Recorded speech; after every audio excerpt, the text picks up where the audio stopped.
Good afternoon to you. Welcome. What a wonderful day it is. From stage 5 down to stage 4, I had a wonderful morning. I took my son and my dog for a run. It was great to get out and about. Oh, sunshine, stretching our legs, seeing so many neighbors, obviously keeping our social distance, and just seeing people being active. It's wonderful. It feels like today is Freedom Day and not Workers' Day. I've got a great guest lined up for you today. Oh, man. Introductions. I'm at a loss for words. Patrick Davidson is a Red Bull air race pilot. He's also a Red Bull athlete, and there's a difference. We're going to find out just what that means. Is the Red Bull air race continuing? Well, stay tuned. Let's have a chat. My name is Alex McPhail, and this is High Performance Teams.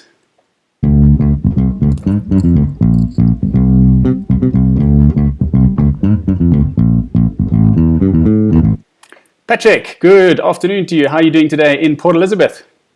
I'm lucky, thanks. And you, bud? Yeah, awesome. Thank you. Did you get out running this morning?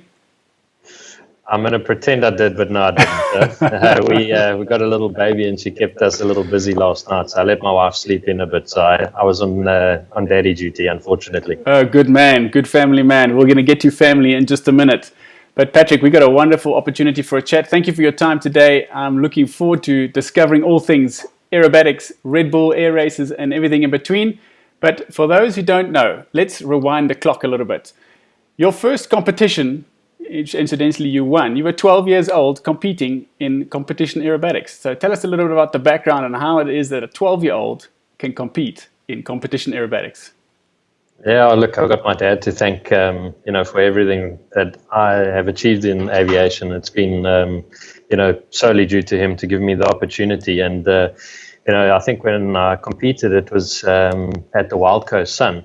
And it was actually at a national championship, and there was Nikolai Timofey, I think he's a 3-time world champion unlimited level.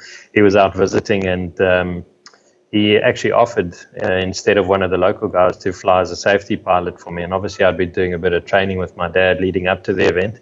And so obviously I jumped at the opportunity. I jumped in the front seat of the Su-29 because I wasn't able to fly from the rear as I had no student license or anything. And he did the takeoff and the landing with me on the controls, and the rest was up to me. Well, it sounds wonderful. What an opportunity. And your dad is one of those legends in aviation in South Africa, Stu Davidson, and what a privilege. And now being a family man yourself, you've told me earlier that you've also exposed your children. But let's fast forward then. So you compete at a young age, and here's a picture of that newspaper article winning there at 12-year-old in the novice category of aerobatic. Well, awesome days. Fast forwarding a little bit, you go solo and get your PPL on a Harvard on your 17th birthday. So tell us about that. Yeah, I'm not too sure what my dad's reasoning was for wanting me to do it, but obviously Harvard's a very special airplane to all South Africans, especially guys in the military that did their pubes course and training on it. It's a fantastic airplane, and they don't call it the pilot maker for nothing. It was a good grounding for me. Obviously quite a complex airplane compared to a 152 or something like that. And I did all my training for my PPL on the Harvard, and then on my 17th birthday I was able to go solo out of PE Main. So pretty cool, huh? Very nice. And so along the way, had you flown any of these smaller airplanes or just flown Harvards all the way for your license? Yak 52. I think at that point with Yak 52 and a Pitts was the only other airplane that I'd flown, to be honest. Wow. I'd flown in a number of other airplanes, but no 152s. I think I only did my 152 conversion. I don't want to lie to you, but I think it was like 2008, 2009. Okay, so you know what it's about, but complex airplane. I'm going to put that video that you shared with us about the Harvard up there. We can have a look and see why it's such a wonderful airplane, but also hard work. Yeah, it keeps you busy. Hi, I'm Patrick Davidson, and this is my Harvard. Zulu uniform, Alpha Zulu X-ray. I started flying her when I was about 16 years old. I was fortunate enough to do my PPL on this aeroplane with an instructor at Algoa Flying Club by the name of Ed Lunt, who unfortunately is passed on since then. I've got about 400 hours in Harvards in general. I thought it would be cool to do a short video on the startup and a short intro on a flight here locally around Seaview. Let's have a look inside. Alright, so wobble pump going on the left hand and engine prime on the right. 2, 3, closing it up and locking it, making sure it's secure, opening and closing the throttle, making sure that the engine's got plenty of gas, turning on the mags, and starting to crank the engine. As she fires, try and catch her on the throttle, not using too much as the oil pressure is still very, very low. Alright, she cut out. It's not unusual with a Harvard. Nothing's easy in their aeroplanes. Try again. Continuously pumping on the wobble pump. You can see my left arm moving forwards and backwards to try and maintain the fuel pressure. And again, as I said, trying to catch it on the throttle. And as she gets a constant oil pressure, I'll push the pitch forward. Continuing to pump to maintain the fuel pressure. Waiting and making her balance nicely with the throttle until she's running on her own.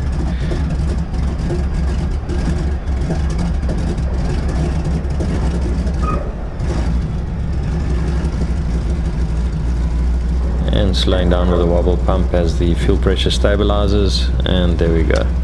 Now setting the throttle up to 1000 RPM so she doesn't gas up, and that she's running. Lean it out a little bit to assist with the warm-up, and as you can see, all gauges coming up, all the pressures in the green, and obviously waiting for the temperatures now to increase.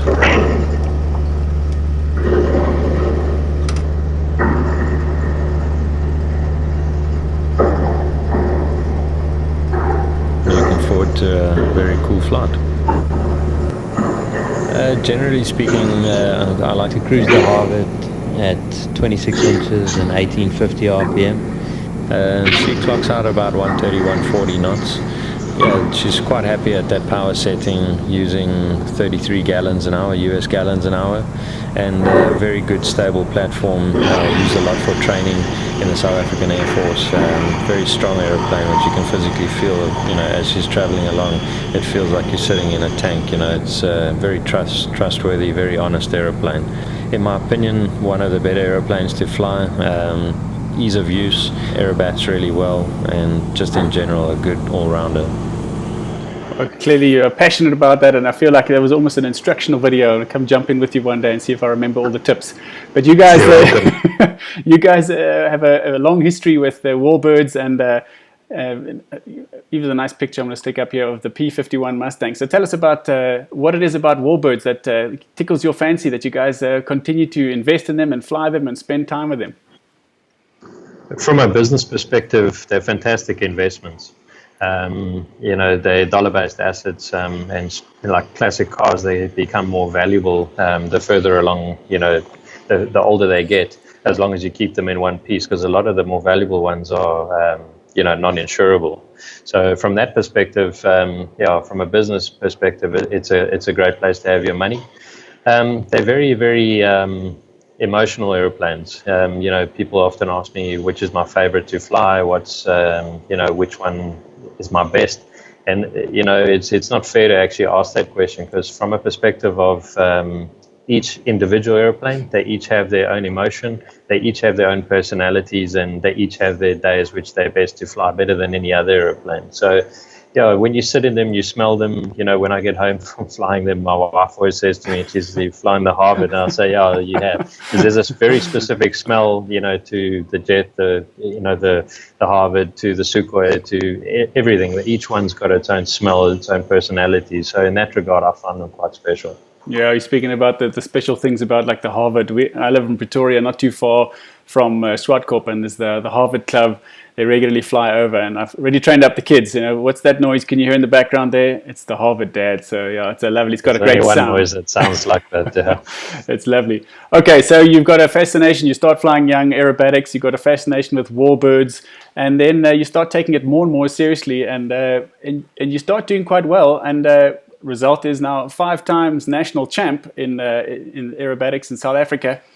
Talk us through what it's like to prepare and be ready and be on the game for your competition day, knowing that there's the known sequence and there's an unknown. What is competition aerobatics at the top level in South Africa?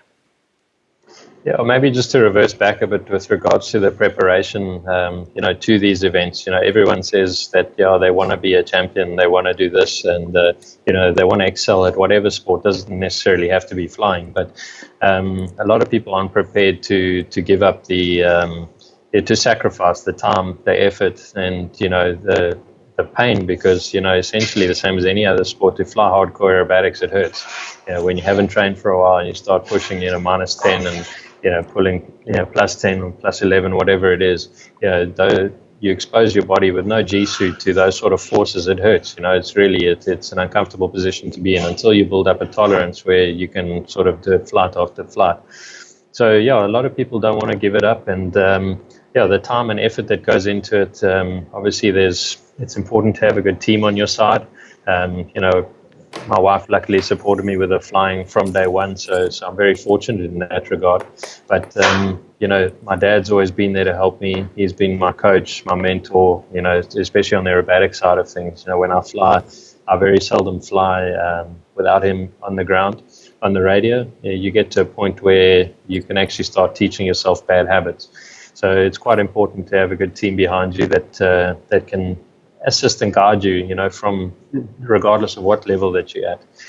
Even at unlimited level, I'm still learning every time I fly, by somebody telling me something or my dad mentioning something and going up and trying it. So, I find the preparation and the team behind you is probably key to any success. Okay, great. It's nice to have that support behind you, and easy when you've got a father where you share the same passion as your father, and he's done the same thing. He's also a champion in his time. But okay, so you've built up to a level, you're regularly competing at the top level, and you start taking some victories. But obviously it's not just a smooth build and step up, and there's setbacks along the way. So have you had some of these setbacks along the way? How has it gone? How does a champion get to the top? Yeah, I mean, it's time and effort. It's time in the saddle. That's what you got to do to get to the top. Just coming back one step, there's something that jumped into my mind there where we were busy doing a training camp, and myself, Barry Eels, and Lee Lagonaghy were training actually at Utenate just outside of PE. And you say it's nice to have my dad there, and it is. It's fantastic, but he's a hard man. Anyone that knows him in business and with training will know that he gets his pound of flesh. But I was busy doing a sequence, and I'd actually made a mistake or whatever, and I'd reset. And sort of before the time that I'd reset, he was so annoyed at me that he'd actually jumped in the plane, and he was already taking off by the time that I'd turned back to run into the box, because he said he wanted to go watch the Grand Prix. I was wasting his time. So just to put it in perspective, how hardcore he is, Yeah. Wow. He's proper. You mentioned Barry Eels, and I've got another video clip where you and Barry Eels were involved at the Swartkop Air Show a while ago. So just to give an idea of the kind of maneuvers, and bearing in mind that the show that you're giving is more of an air show, not competition. So let's have a look at this little clip.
Putting it through its paces there. Well, probably not actually. These aircraft are so tough and responsive. It's the human that takes the strain before the aircraft. Tell us about what these aircraft are like to handle. You've been through a range of them, and they're getting very, very sophisticated lately. Yeah, I mean, the Souk is, it's like the benchmark of competition aerobatics. It's a very tough airplane to build. To beat, when they built the airplane, they basically said they wanted an airplane that would beat all other aircraft in aerobatics, and there was no budget to it. So it's built up out of titanium and carbon Kevlar, and it is, even for its age, it's a work of art. But the new airplanes that are coming onto the scene are obviously a lot easier to handle. The Souk having a radial engine, using a lot of oil, having to pull it through before you started to circulate the oil around the engine, so you don't have hydraulic lock, those sort of things. Not having accurate fuel gauges and reliable and inverted comma systems, because they've never actually let me down. But the Souk specifically has got quite an interesting feed from the wing tanks to the main, where you use the wing tanks, but the excess gets pumped back into the main tank. And once the main tank's full, it then pumps it overboard. But there's actually no way of telling that it's going overboard. So it's a bit of a like know your airplane type of game. Whereas, something like the Game Bird, you got 5 hours worth of endurance at like 210 knots, which is like all displayed on the G3X touchscreen, and it's just like so easy to move around. So they've developed a lot. Generally, the tailwheel airplanes, people say are quite difficult to fly. Maybe I'm not the right person to ask, because I don't really know much else. But for me, I love the characteristics of them, the amount of control that you've got, the power to weight ratios, the performance, and just the coolness of them. They're fun to fly. Yeah, it looks like fun. And bearing in mind that what you mentioned earlier, the bruises and the pains, that you have to get used to that first. So I'm going to put a picture up of you buzzing down the beachfront Maitland there in your SU-31. And local, you've got some Eastern Cape people tuned in today. Sivo from the Falcons yesterday, he's from the Eastern Cape. He said, "Lekker, Patrick, Eastern Cape boys. What is it like to fly in your hometown, doing the thing you love doing?" Yeah, with aerobatics and flying in general, there's people that love it and there's people that hate it. Where we based at Seaview, there's been a massive following of my accolades or my achievements, and the guys have been really supportive. But there has been a few bad apples that that don't enjoy the noise, if you can call it a noise. They don't enjoy the idea of somebody buzzing around and burning money or gas, whichever way you want to look at it. So it has its ups and downs, but for me, being able to fly an air show, and I'm so bleak about this lockdown. I know it was necessary, but I literally had back-to-back air shows, like from now right through until September. So I put a lot of work in. A friend of mine, Baptiste Veen, came down from France, and he spent a week with us. 10 days with us earlier in the year. Mm-hmm. And I had a really cool air show sequence planned out, and it was all done to music and stuff, and I need to be told I'm not allowed to fly. So, and 3 of those events would have been here local in P, which would have been really cool to showcase in front of my hometown, Oh, great. Now, it sounds exciting. The air show circuit is fun. It's awesome. But to put it back into perspective, you have a family business. You're a full-time businessman as well, and flying is not quite a sideline gig, but you have to put the bread on the table too. So tell us about the sort of industry you're in. It's high risk and complex. Are there any crossovers between what you see in performing on the edge of the envelope of an aircraft and operating in a team that functions in a complex industry? Yeah, we have a demolition earth moving company. We specialize in the demolition of concrete structures, not by using explosives. We use hydraulic hammers and pulverizers and that sort of thing.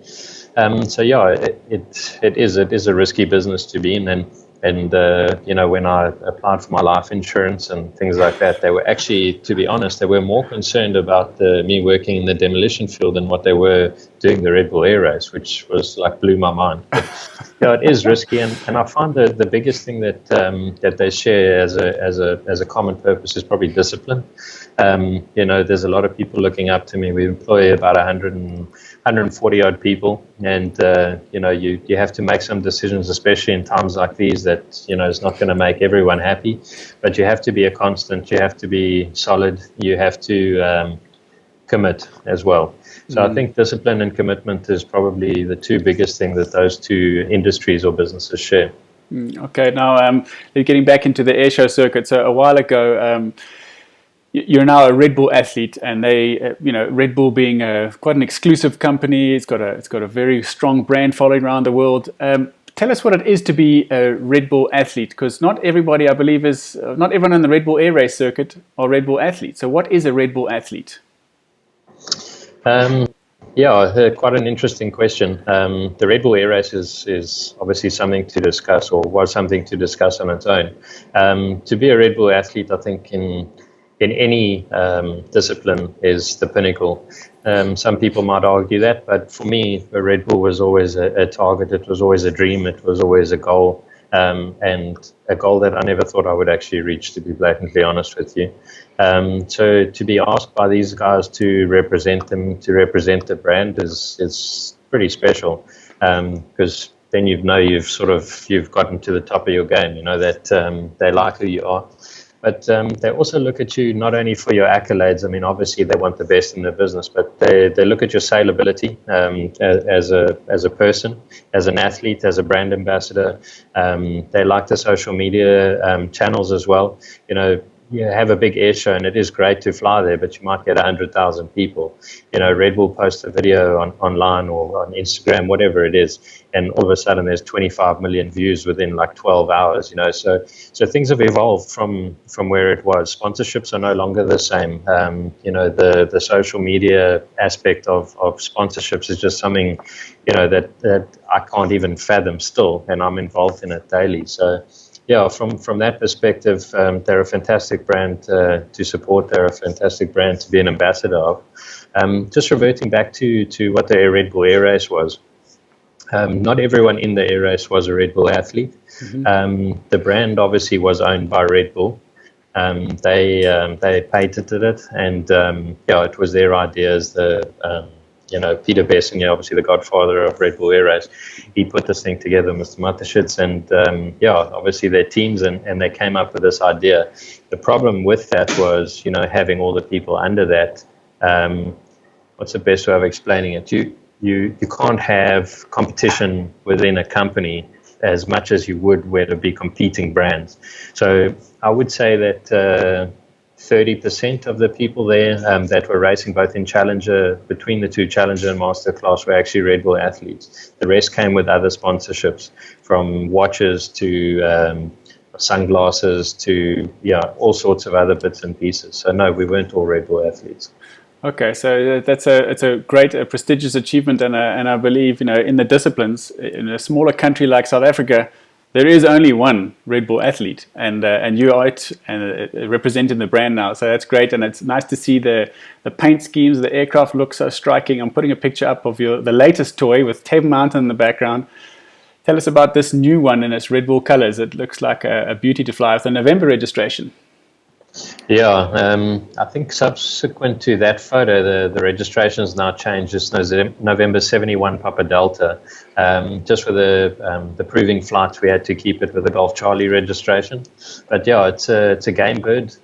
It was designed and built by Philip Steinbach, who's partnered up with Stewart Walton, who is family of the Waltons, who own Walmart and the Macro Group and all the rest of it. So it's a good partner to have. They put a lot of money, time, and effort into building this. And, as much as I would like to say it's an Esbach 2.0, it's not. It's substantially better. It's substantially faster, more fun to fly, easy to use, faster.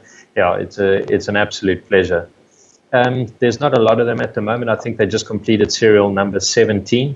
But at this point, to the Jordanian Falcons, I think we're looking into it.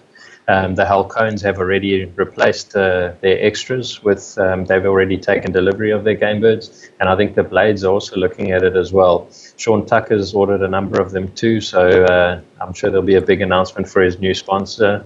So I think they're putting a formation team together, and he raves about it. So look, I mean, for me, I'm biased. I love the aeroplane.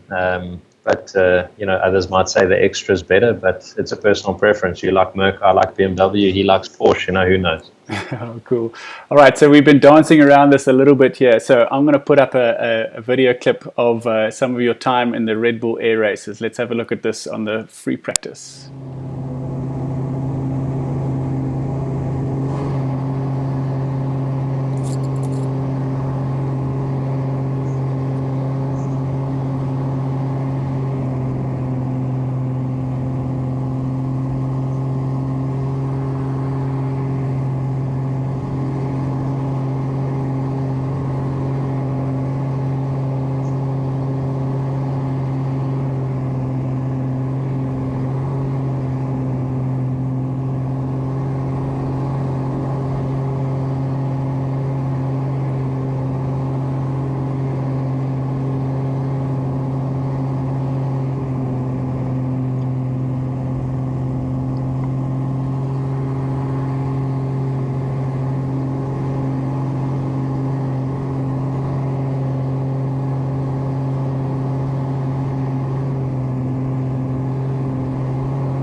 Oh, nice shots there of going through there. No commentary in this one, but wow. Okay, so Red Bull Air Race. How does somebody get to the eligibility status, or put your hand up to say, pick me? How does that even come about? Yeah, obviously with Red Bull Air Race now out the window, there's prospect of a new race, if you will, or a new product which will be launched, which I'm sure we'll touch on just now. But yeah, I mean, they're always looking out. You know, the weird thing for me was after Red Bull South Africa proposed it to Red Bull Austria that I become a race pilot. You know, it took about 6 to 8 weeks before they actually physically had me at a training camp over in Europe. And when I arrived there, they literally knew everything about me. And it was purely due to speaking to people, other people in the industry, aviators and things like that. But also what had been posted on Facebook, they literally knew the ins and outs, families, everything like that. So the initial brief or the initial interview was caught me on the back foot a little because I didn't realize they would have done so much homework. But anyway, they did. And I mean, to get noticed initially, you've got to obviously compete at. There's 2 avenues which they looked at. One was actually Air Force. So you had someone like Ben Murphy, who was a leader of the Red Arrows, and then you had someone like myself who had an aerobatic background. So they're looking for outstanding sportsmanship. They're looking for special hands. They're looking for a sellable person. They're looking for somebody that excels or exceeds at what they do. You know, and for me, it was I think the turning point was winning the Sky Grand Prix, which Nigel Hopkins and Roger Deere put together.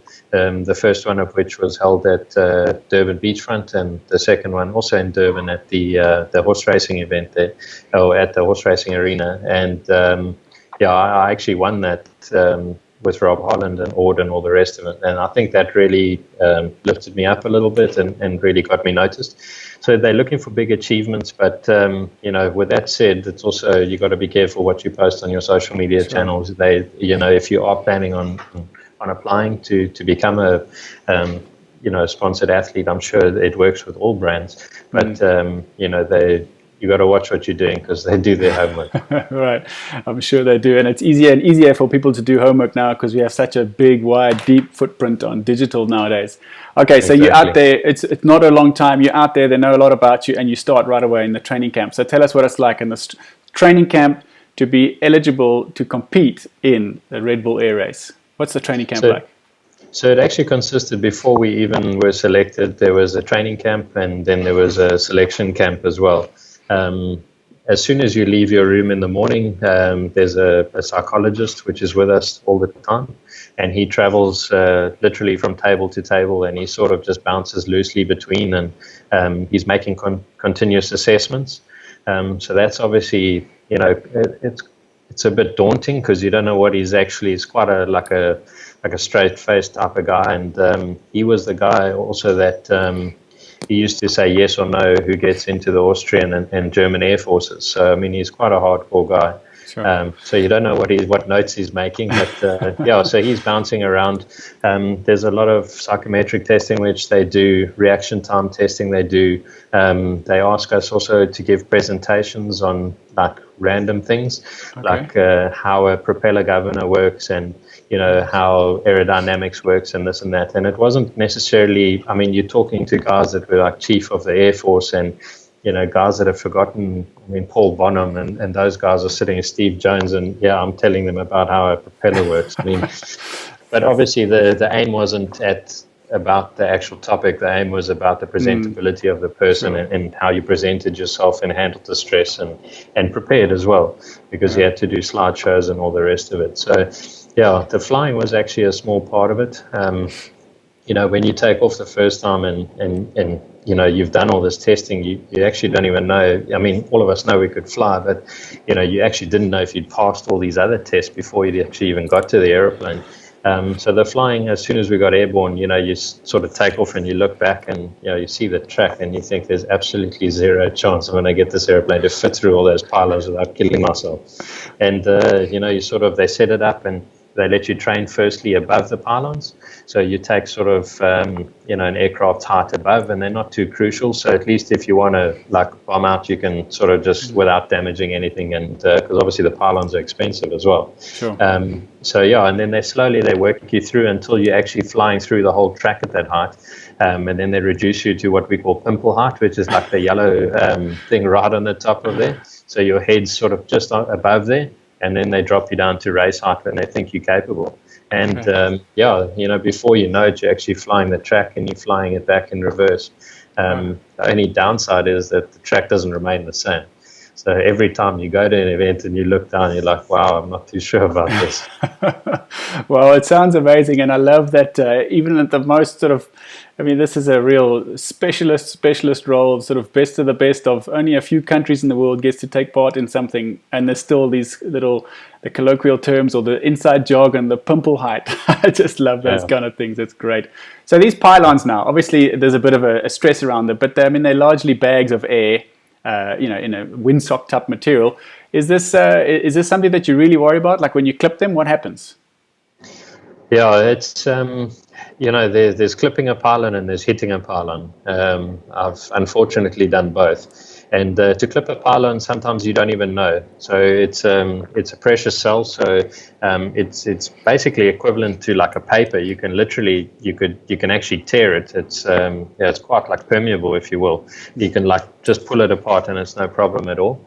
The problem is the further down you go, the thicker it gets, because it obviously has to pull its strength from somewhere, and that's obviously the base. So if you nick one, sometimes you just look back and you actually wouldn't have felt it, but by the time that you've done a 180, you can physically see the pylons going down. But then on the other hand, we've on certain occasions we've had them go through the propeller, where they get ingested into the engine, and you obviously start having cooling problems. We've had them that, you just hit on the underside of the spade, which comes off the aileron, which, it's sort of an external fixture. They've got cutters on them, so they've actually got blades on them. Mm-hmm. But, sometimes it just happens that you hit it on the zip or something like that, and we've had one being ripped off.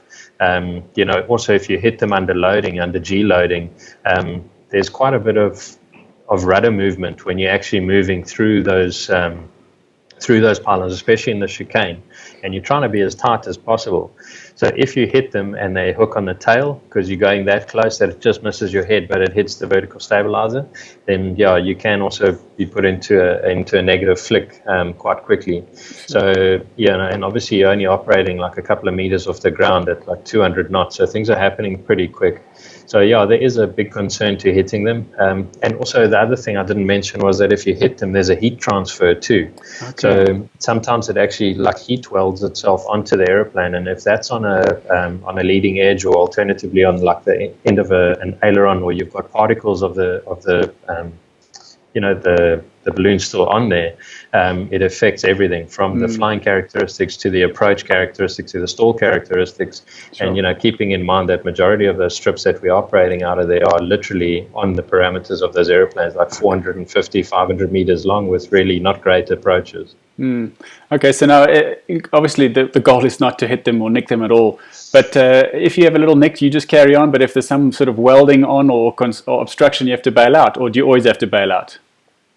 No, if you hit it and there's no debris, or there's no direct damage to the aeroplane, it's your discretion. Although your heart seems to like sink quite deep into your stomach, because you know what's happened, especially during the race. But sure.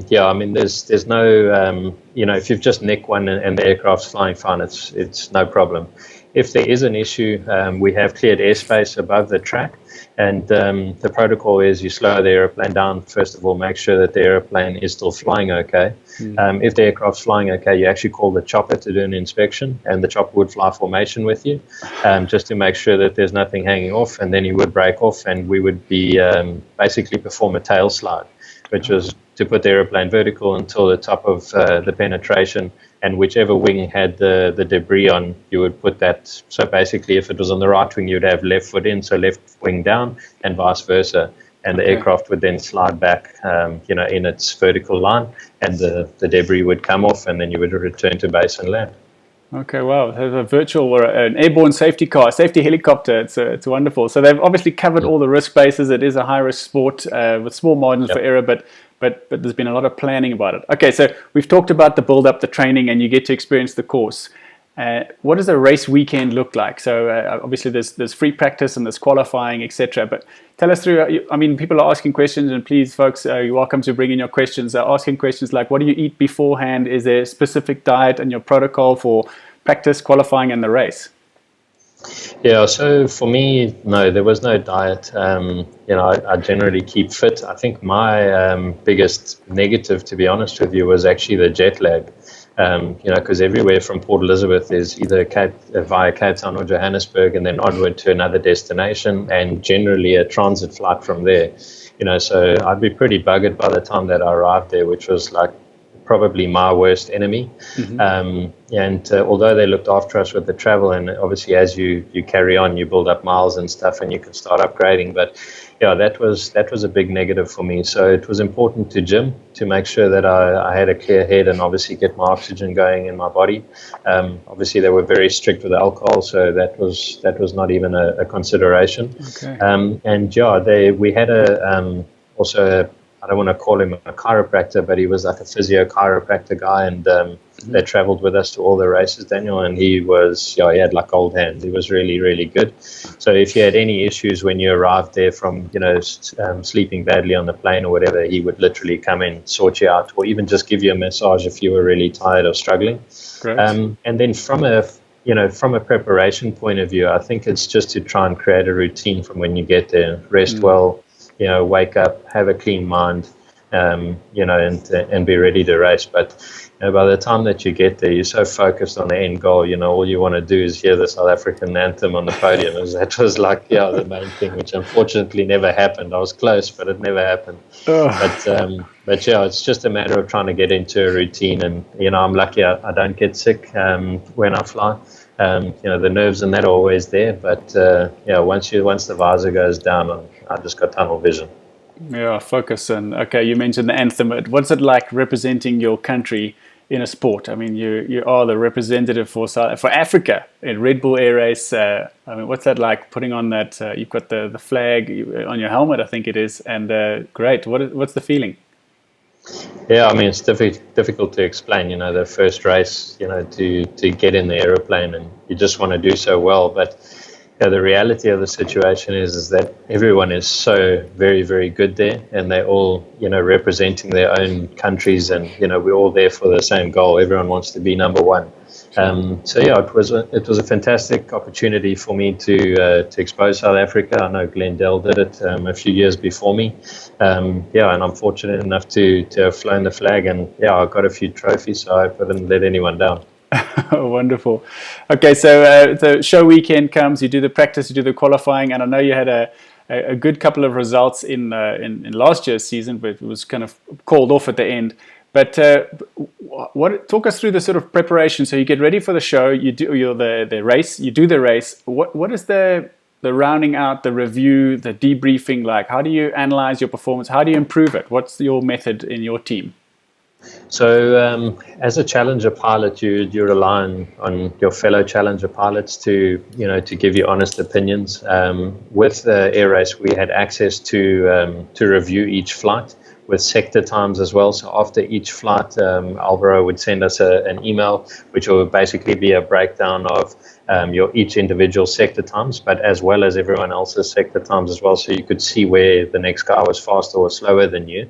And then you had the access to watch his videos as well. So, not a lot of people share their in-cockpit footage, because obviously that gives a lot away with the angle of physically what you see when you're approaching the pylon, and sure, possibly a reference on the horizon, after the turn, to see how much you need to bank in or how little you need to bank in to approach the correct angle for the next one. So I think videos was a very important part for me to learn. And also speaking to the master guys, I was at the sub-tier of the air race, and the master guys were, some of them had been there a long time, Kirby Chambers, Mike Goulian, Ivanov, all those guys. And they were actually extremely helpful, always approachable. I sort of got on really well with Francois Lavotte, and he let me have a few goes on his simulator, which helped a lot too. Okay. But literally, if you had a question for the guys, they would, and you didn't ask them before they were racing, they would really, take the time, explain, and it was quite a cool thing to see, to experience. Well, it's nice to hear that the sort of the masters of the game are willing to share. So now you're bringing this up. So the Challenger Series and the Master Series, presumably it's like a feeder series in Formula One racing, the Formula, GP2 and Formula One. Is there a strong desire? Obviously, everyone wants to win anyway, but is there a requirement you needed to be in the top 2 or 3 to be able to be eligible for the next year's Masterclass? What is the difference between Challenger and Masterclass? Is it just a little bit quicker? Or can you describe how much more effort it would require? Yeah, so the Masterclass was obviously the top of the line. They were Formula One, whereas we were like, I don't know, Moto 2 or GP2, whatever you want to call it, Formula 2. And obviously we were all aspiring to get there. But the way they selected the people wasn't necessarily just on merit or on accomplishments or winnings or losings. It was sort of on assailability, sponsors. It's a business nonetheless. So it wasn't Daniel Riefer and Flo Berger and have been the fastest challengers since it was introduced. And I think given the opportunity, they would have been a lot faster than some of the master guys, truth be told. But they were never pushed through. I can't tell you why, but for me, it's a business for them. They need to look at how they can get viewers, people's social media, their following that they have, and how they present themselves and how they sell themselves. So that's one aspect to it. You asked me about is it a lot faster? Yeah, it is a lot faster. They were allowed to go to 12G. We were only allowed to go to 10 for a period of 0.05 of a second. You get penalized anything over that. They were allowed to make modifications on the aerodynamics of their aircraft. Obviously, the aeroplane set up for one person. Sure. We had, I think it was 8 pilots, one of which was a media pilot, so 7 racing pilots. And we had to share 3 aircraft. So, you got one guy at 6 foot and another guy is 5'10", and, so you sort of had to pick the best setup that would work for everyone because it's a TV production. So it was a quick turnaround. That's obviously a negative side. If you've got your own shoes, they fit better than your mate's shoes. It's just one of those things. But they also allowed to go to 2,950 RPM. We were only limited to 2,700. And you actually get penalized. So this information was transferred back to sort of race headquarters, and they were monitoring everything from oil temps to CHTs, EGTs, because we obviously were allowed to lean in the edge as well, but we were only allowed to lean to a certain temperature. And if we went over that, we would be disqualified because we could possibly damage the engine. So and the other aspect obviously is the entrance speed. So through the entrance gate, we were allowed 180. Which is a ground speed. So obviously, your wind comes into play as well, whereas they were allowed 200. So certain aspects, those airplanes could turn on a ticky. The edges that we were flying were also really good, but not quite as tight as what the masters were.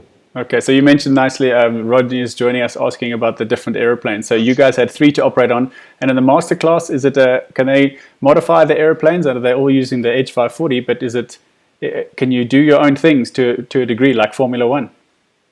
They're very limited. So engine and prop were standard, and Red Bull actually carried spares as well. So if they had anyone that had a problem, they would actually give the engine so that they had everyone flying. Mika Brigeau and Matt Hall were actually flying MX aircraft. I know Matt changed to an Edge quite late. I think it was in 2018 after he had an issue, a structural issue with the MX. And, those guys were able to take their aircraft home, play around with them. If you look at Yoshi's aeroplane in relation to any other Edge that was racing there, you see how weird the canopy looks and the turtle deck and stuff. He did massive amounts of changes, and he also had a Apple a MacBook inside there, which was logging data for every flight. So the guys really went to town. Okay. They were limited in certain aspects, and especially on weight as well. Mm-hmm. But everything else they could fiddle around with.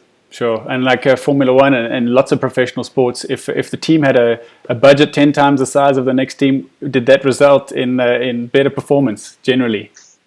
It did, but that's why they put the limit on the prop and the engine to try and make it a little bit more sportsmanlike, so that, it was also down to the pilot rather than, just having, the biggest horsepower engine.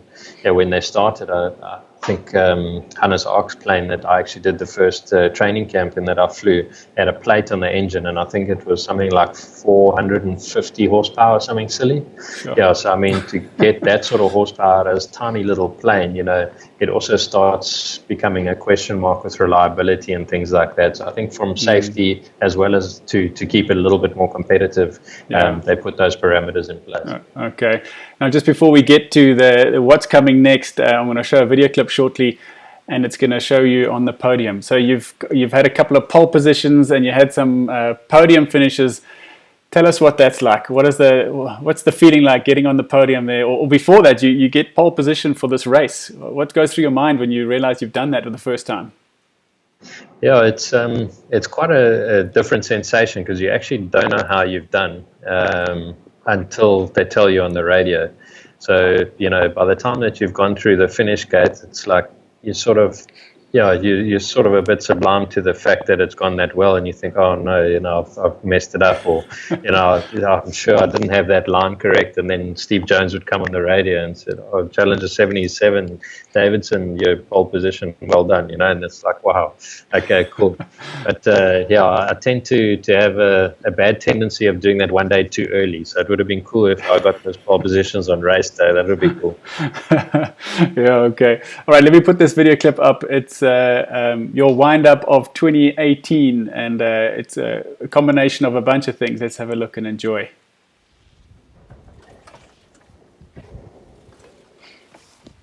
You're winding it up.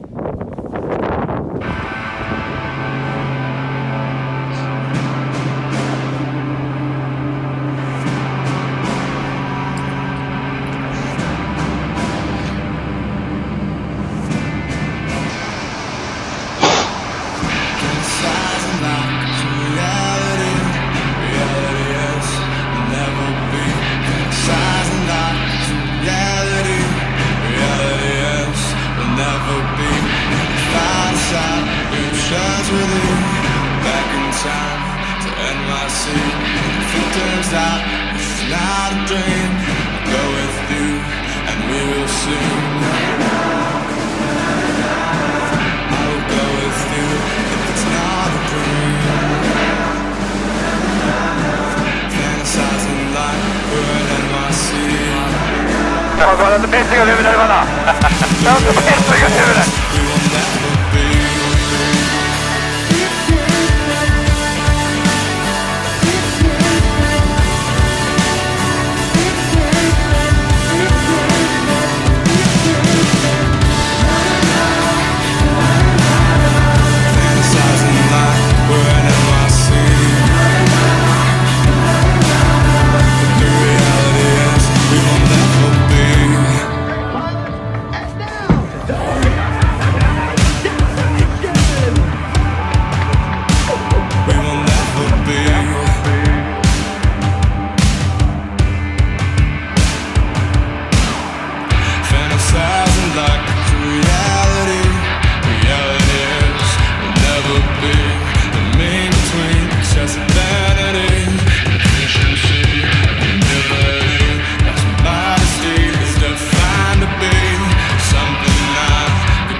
Oh, nice little video. That was a wind-up of your 2018 year. Great shots there. All compilation of air shows and the Red Bull air races, some family pics, and getting stuck in and signing posters and involved with the kids at the air shows. Tell me a bit, before we get to what's coming now with the World Series of Air Racing, tell me a bit about your family joining you on these things. I know you've got a young child, you mentioned at the beginning, a 1-year-old. Have they been able to be exposed to your flying? Have they gone with you? Have they been flying with you in aeroplanes? Have they gone around the world on your air show events, your air race events? Yeah, my oldest daughter, Mackenzie, she's 6 now. When I started the air race, myself and my wife Liana made a decision that I would have done it for free. It wasn't for me. It wasn't about the money. It wasn't about anything. I just wanted to fly, and as I said to you, that was the pinnacle for me. So we decided to utilize that money to travel as a family together and to see the world. And so she was with me at pretty much all the races in 2018, and she was exposed to traveling with me, obviously behind the scenes. Red Bull are actually amazing in that regard. A lot of people sitting on the sideline might see it to be an idealist where they've got these top athletes or top people at the top of their game, and that's all they want. But they're actually massive family people as well, which is pretty cool. It took me a bit by surprise. So, when it's time to work, it's time to work. Obviously, they need you. You got to be there, and you got to be available. And they're not looking for any distractions. So there was restrictions for them being around the race airport and stuff. But they were welcome to travel with me, have dinner with me, and be around. And obviously had passes for all the places, and got to know and hang out with all the other families too. Mackenzie traveled with me initially. Taylor's only one at the moment, so she unfortunately missed the boat on that one. But both of them have flown from a young age. I mean, the youngest now I think was 2 weeks old when she flew, and I think Ken's was like 4 weeks when she flew for the first time. And Mackenzie quite enjoys doing aerobatics with me in the RV, so I don't know if I've created a little monster. You're going to see what it's like to be your father in a couple of years' time. It's great to involve the family, and it's nice that you can give them an opportunity to travel with you and experience it. So, the big question then, Patrick, what is coming? I know there was talk of something special brewing in September, if I'm correct, and COVID has now put the brakes on that for the moment. But what's happening in the future with the racing, in air racing particularly? Yeah, I mean, it looks as though Red Bull Air Race as a product with maybe some changes has been bought.